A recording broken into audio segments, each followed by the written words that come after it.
Hello and welcome to Lavneesh Sir की class.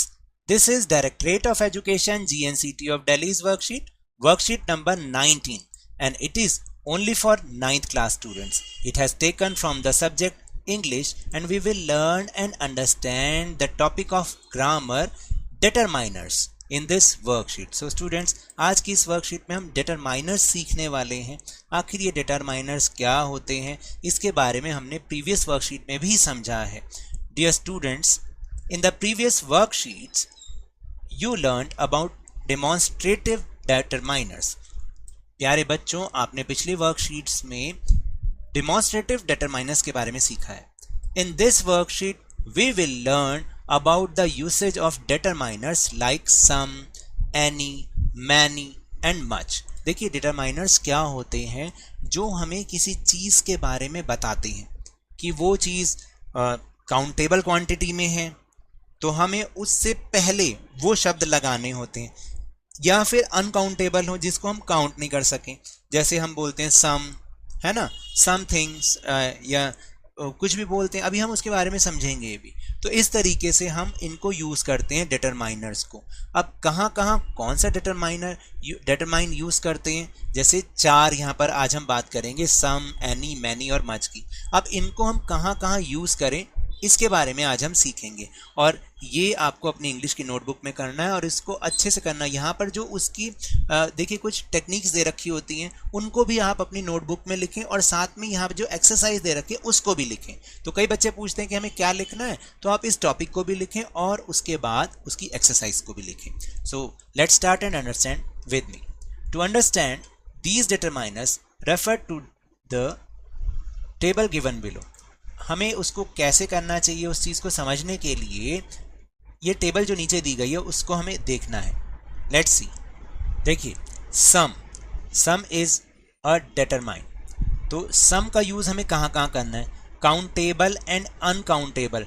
जो भी चीज़ें काउंटेबल हो या अनकाउंटेबल हो उनके लिए हम सम का यूज़ करते हैं. कोई पॉजिटिव सेंटेंस हो, या कभी कभी हम किसी को कुछ चीज़ ऑफ़र करते हैं, या कोई भी चीज़ हमें कोई दूसरा ऑफ़र करता है तो उसमें हम सम का यूज़ करते हैं. फॉर एग्जाम्पल्स देखिए, काउंटेबल और अनकाउंटेबल में कैसे होगा, some of my friends are good at sports. यानी जब आप, ये क्या हुआ, अनकाउंटेबल हुआ, क्योंकि आपने ये नहीं बताया कि मेरे कितने फ्रेंड्स गुड हैं स्पोर्ट्स में. तो यहाँ तो जब हमें बोलना है कि कुछ फ्रेंड्स हैं तो हम बोलेंगे some of my friends are good at sports, यानी मेरे कुछ फ्रेंड्स स्पोर्ट्स में गुड हैं. फिर इसके बाद है पॉजिटिव सेंटेंस. कोई पॉजिटिव सेंटेंस बोलना है, जैसे हमें there was some water logging during rains. There was some water logging, यानी रेन्स के दौरान, बारिश के दौरान वहाँ कुछ पानी जमा हो गया था, कुछ पानी. ठीक है, सम का मतलब कुछ ही होता है. फिर कोई ऑफर कर रहा है, जैसे would you like some cupcakes. क्या आप कुछ कपकेक्स लेना पसंद करेंगे. तो कुछ हिंदी में होता है कुछ, याद रखना सम. ओके, अब हम चलते हैं एनी पर. एनी कब यूज़ करते हैं, नेगेटिव सेंटेंस हो, जैसे Meera doesn't have any pair of red shoes. यानी मीरा के पास कोई भी लाल जूतों का पेयर नहीं है. कोई, एनी का मतलब कोई, सम का मतलब कुछ, और एनी का मतलब कोई, कोई भी. ठीक है, ठीक है. या अब क्वेश्चंस में अगर हमें यूज़ करना है, कई बार हमें क्वेश्चंस में यूज़ करना पड़ता है any. Is there any coffee left, यानी कोई भी कॉफ़ी बची है, यानी सिंगल कॉफ़ी भी बची है.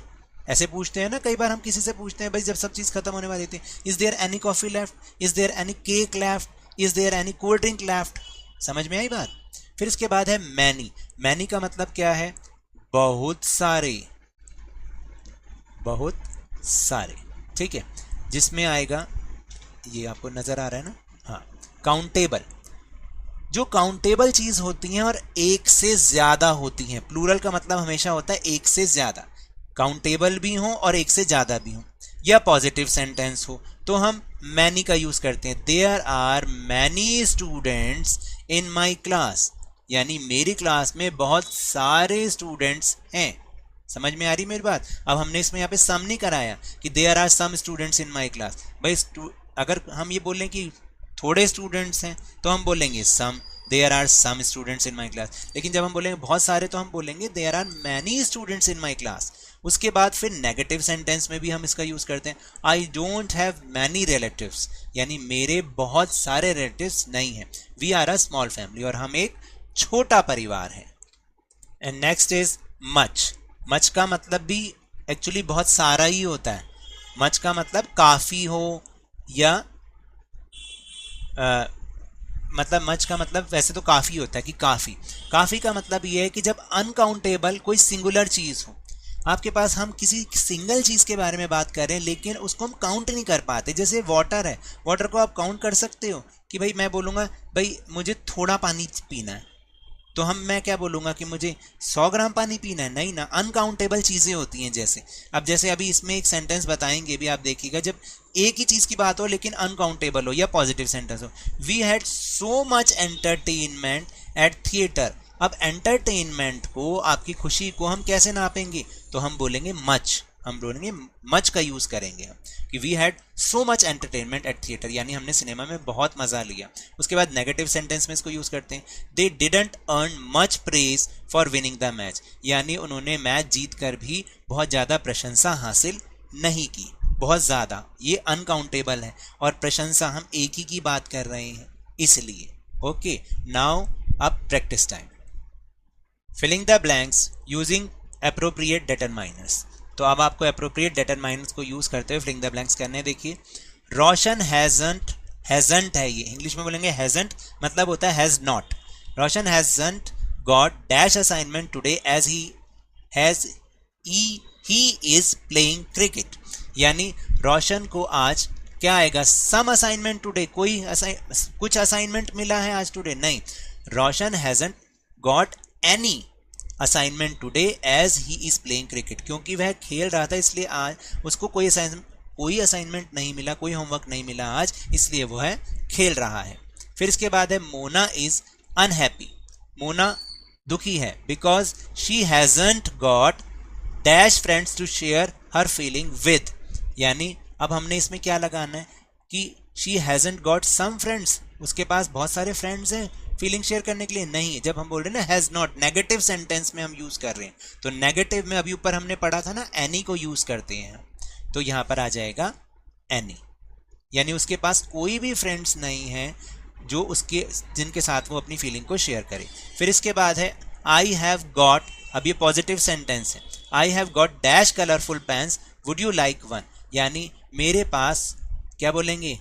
कोई कलरफुल पेन है? नहीं, हम बोलेंगे मेरे पास कुछ कलरफुल पेन्स हैं, तो सम आएगा, I have got some colourful pens would you like one, क्या आप उनमें से एक चाहेंगे?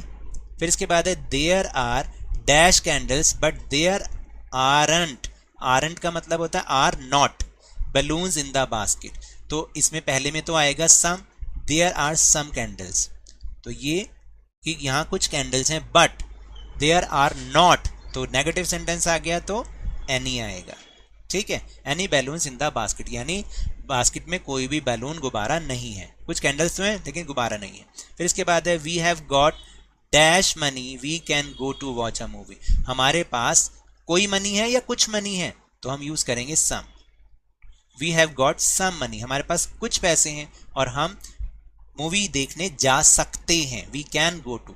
ठीक है, फिर इसके बाद है there are dash positive cases in the last few days in India, much या फिर मैनी, तो हम काउंट भी कर सकते हैं, तो इसमें मच नहीं आएगा, मैनी आएगा, बल्कि there are many positive cases in the last few days in India, यानी इंडिया में पिछले कुछ दिनों में बहुत सारे पॉजिटिव केस आए। इसके बाद now a days kids spend dash time chatting online with friends, अब देखो इसमें ये अनकाउंटेबल है, क्योंकि केसेस तो हम काउंट कर सकते हैं लेकिन टाइम को कैसे काउंट करें, तो इसमें यह है कि आजकल जो बच्चे हैं वो मच टाइम यानी ज़्यादा टाइम, बहुत सारा टाइम ऑनलाइन चैटिंग फ्रेंड्स के साथ करने में बिजी रहते हैं, अपना टाइम स्पेंड करते हैं। इसके बाद है Reema has won dash medals in zonal music competitions, Reema ने जो है कितने, मैनी, अब इसमें मच नहीं आएगा मैनी आएगा, क्योंकि वो हम उसको काउंट कर सकते हैं। ठीक है, तो many medals in zonal music competitions, यानी उसने बहुत सारे जोनल म्यूजिक कंपटीशन में मेडल जीते। फिर इसके बाद है देयर इज नॉट, फिर वही नेगेटिव सेंटेंस है देयर इजंट, लेकिन एनी नहीं लगेगा, इसमें आएगा मच, क्योंकि वाटर, इसने बोला there is not water left to suffice the need of huge population, यानी कहने का मतलब है कि इतनी बड़ी पॉपुलेशन की नीड को पूरा करने के लिए इतना पर्याप्त पानी नहीं है, तो हम मैनी नहीं लगाएंगे, इसमें मच लगाएंगे, जिसको हम काउंट नहीं कर सकते, अनकाउंटेबल है ना। और लास्ट में we have ordered dash books from online shopping sites, यानी हमने बुक्स ऑर्डर करी ऑनलाइन शॉपिंग साइट से, तो मैनी बुक्स करी या मच बुक्स करी, जितनी भी बुक्स करी उनको काउंट कर सकते हो, तो आप यहाँ पे लिखेंगे मैनी, यानी हमने बहुत सारी बुक्स ऑर्डर करी ऑनलाइन शॉपिंग साइट से। इस तरीके से आपको करना है। So now that's all for this worksheet. अगर मेरे इस तरह समझाने से अब आपको समझ में आने लगा है तो इस चैनल और वीडियो को लाइक कीजिए, शेयर कीजिए और सब्सक्राइब कीजिए, और जल्दी से जल्दी लवनीश सर की क्लास, जो कि आपका अपना चैनल है, इसको 50K तक पहुंचाने की कोशिश करें। But remember, whenever you will go outside, please wear your mask, और जब भी आपकी टर्न आए कोरोना की वैक्सीनेशन ज़रूर कराएं, क्योंकि कोरोना को हराना है और ज़िंदगी को एक बार फिर से सुहाना बनाना है। इसी उम्मीद के साथ थैंक यू वेरी मच।